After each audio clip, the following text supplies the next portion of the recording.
Hola a todos, mi nombre es Carlos Alfonso Amador Barrios, soy estudiante de Derecho de la Universidad del Seno. En esta ocasión les realizaré una presentación sobre un caso de ABP titulado Las centrales internacionales de riesgo y el principio de la no injerencia. A manera de introducción, el principio de no injerencia de los estados es, como se verá más adelante, la esencia misma de las relaciones internacionales. Y teniendo en cuenta el caso que se desarrolla en el presente trabajo, se denota un significativo impacto en relación al principio propiamente dicho.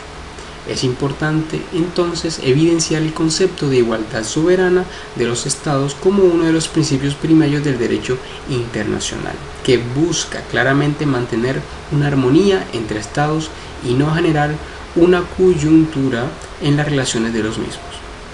Pero, sin perjuicio de lo anteriormente mencionado acerca del principio de la igualdad soberana, es una noción un tanto confusa, ya que es un ideal normativo que en la práctica no presenta las mismas pretensiones. ¿Sí? Ello quiere decir que para el Estado acaece una dificultad debido a la interdependencia de un mundo evidentemente globalizado. Ahora bien, pasamos a expresar el caso de ABP. Actualmente las conocidas centrales de riesgo, tales como Fitch Ratings y Standard & Poor's, producen información diaria sobre el estado de las economías y empresas de diversos países. Las mismas establecen entre ellos el nivel de credibilidad del pago de la deuda pública internacional, lo cual impacta en los intereses que deben cancelar los estados por nuevos créditos. Los informes emitidos tienen un importante impacto en los ámbitos de decisión de los estados, pues perder el grado de inversión conllevará menores o más costosas fuentes de financiamiento, lo cual al final impactará en la estructura tributaria, el nivel de gasto y otras variables macroeconómicas. Pasamos entonces así a la pregunta: ¿por qué la acción internacional de las centrales de riesgo internacionales, cuando califican económicamente la capacidad de pago de deuda pública de los estados, podrían estar entonces vulnerando el principio de derecho internacional de la no injerencia? Entramos en la discusión y la solución del caso. Entendiendo que el principio de no intervención implica el derecho de todo Estado soberano de conducir sus asuntos sin injerencia extranjera, y según las formulaciones generales aceptadas, este principio prohíbe a todo Estado o grupo de Estados intervenir directa o indirectamente en los asuntos internos o externos de los Estados. La intervención prohibida debe, pues, recaer sobre materias respecto de las cuales el principio de soberanía de los estados permite a cada uno de ellos decidir libremente. Ello ocurre con la escogencia del sistema político, económico, social y cultural y con la formulación de la política exterior.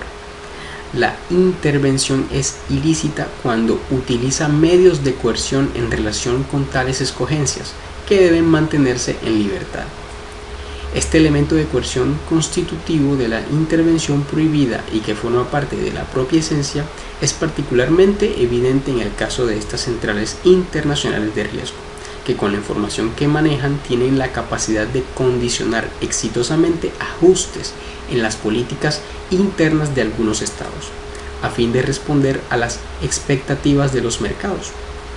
Una intervención bajo la formación indirecta de la calificación de la deuda puede estar vulnerando el principio anteriormente descrito. No es casualidad que Standard & Poor's, Fitch Ratings y Moody's tuvieran para Colombia una calificación negativa durante el año 2016 y que luego de aprobada la reforma tributaria, esta calificación cambiara a estable o positiva según la calificación particular de cada central de riesgo para el año 2017. De no haber salido la reforma tributaria, se estuviese hablando de un riesgo para las finanzas públicas y por ende para la vida de los colombianos. Quiere lo anterior decir que estas centrales influyen en gran medida en el direccionamiento de las políticas económicas y tributarias de los estados, por encima de su poder de decisión y de las necesidades reales de cada sociedad en particular. Con todo lo anterior se concluye que efectivamente las centrales de riesgo internacionales, cuando califican económicamente la capacidad de pago de deuda pública en los estados, podrían estar vulnerando el principio de derecho internacional de la no injerencia. Si bien estas organizaciones internacionales no fungen como Estado, sí se asientan en las principales potencias del mundo y responden a las dinámicas de las políticas económicas y tributarias de estas grandes potencias, como lo puede ser Estados Unidos u otras potencias, que podrán estar interviniendo indirectamente en esos asuntos internos de Colombia, quebrantando así el principio internacional tantas veces mencionado en el presente caso. Eso ha sido todo, espero sea de su agrado y ayuda. Nos vemos en otra ocasión. Carlos Amador quien les habla. Muchísimas gracias.